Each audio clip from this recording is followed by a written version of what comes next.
बच्चों चलिए अब हम लोग देखा जाएगा क्या वृषण कोश देखा जाएगा। वृषण कोश में हम लोग वृषण देखा जाएगा और वृषण का क्या देखा जाएगा, अनुदैर्ध्य काट। अनुदैर्ध्य काट का मतलब दोस्तों ये होता है किसी चीज को ऐसे काट दो, ऐसे, ठीक है ना, दो बराबर भागों में यहाँ से काट दो तो अनुदैर्ध्य काट, ऐसे काटो क्या हो जाएगा, अनुप्रस्थ काट हो जाएगा, ठीक है ना। तो पहले हम लोग देखा था ना जो वृषण होता है वो कैसा होता है, उसका आकार कैसा होता है, कितने ग्राम का होता है। देखिए अलग अलग किताब में वेट अलग दिया, लेकिन आप एनसीईआरटी डाटा लेके चलिए 20 से 25 ग्राम होगा और 4 से 5 सेंटीमीटर क्या होगा, लंबा होगा, चौड़ा होगा 2.5 सेंटीमीटर, ठीक है ना। तो लिख लीजिएगा वृषण, वृषण जो होगा पहले क्या होगा, अंडाकार होगा, अंडाकार होगा, गुलाबी रंग का होगा, गुलाबी रंग का होगा और कितना 4 से 5 सेंटीमीटर लंबा होगा दोस्त, 4 से 5 सेंटीमीटर लंबा, और 4 से 5 सेंटीमीटर लंबा होगा, 2.5 सेंटीमीटर क्या होगा, मोटा होगा, और 20 से 25 ग्राम का होगा।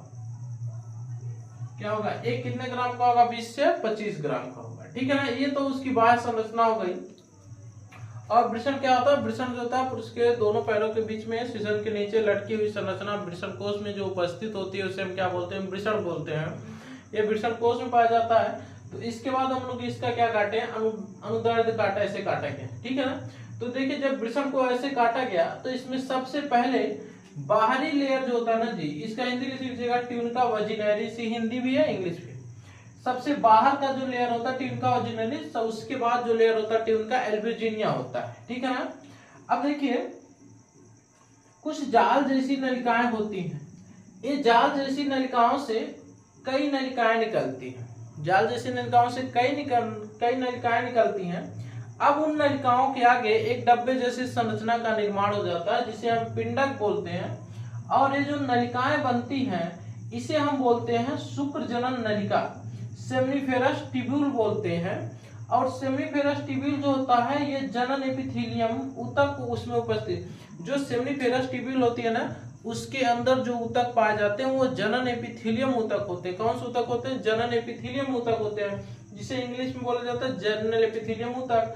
और ये शुक्राणुओं का निर्माण कराते हैं, ठीक है ना, शुक्राणुओं का निर्माण कराते हैं। वृषण में जाल जैसी जो संरचना पाई जाती है, कई नलिकाओं की जाल जैसी संरचना उपस्थित होती है, उसे हम क्या बोलते हैं, वृषण जालक बोलते हैं। तो परिभाषा लिख सकते हैं, वृषण में कई नलिकाओं की जाल जैसी संरचना होती है जिसे हम क्या बोलते हैं, वृषण जालक बोलते हैं। और वृषण जालक से कुछ लंबी लंबी नलिकाएं निकली होती है जिसे हम क्या बोलते हैं, शुक्रजनन नलिका।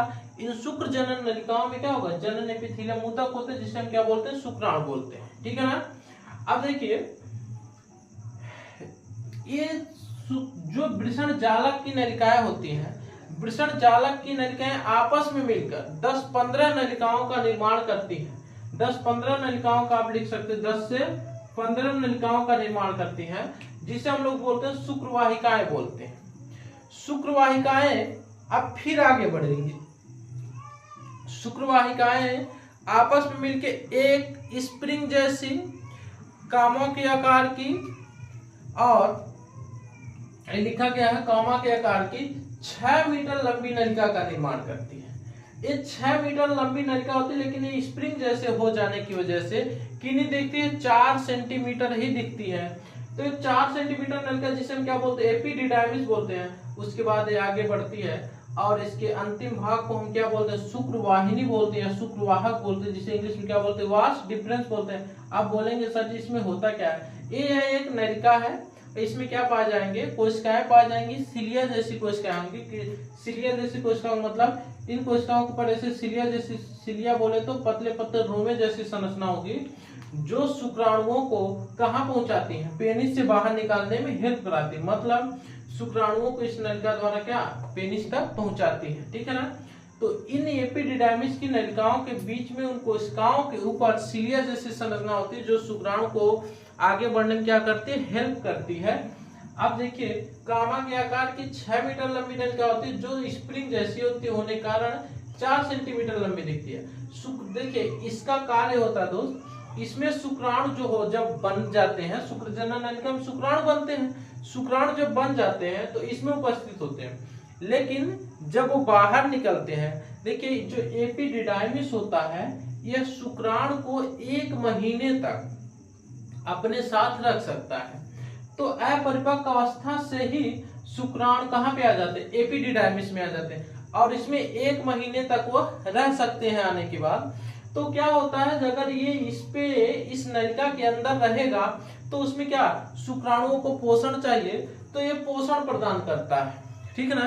पोषण प्रदान करने के साथ साथ निषेचन के लिए जो शुक्र मतलब इसी में क्या होते हैं, परिपक्व होते हैं। अपरिपक्व शुक्राणु शुक्र जनन नलिका से निकले हुए अपरिपक्व शुक्राणु एपिडिडाइमिस में क्या हो जाते हैं, परिपक्व हो जाते हैं।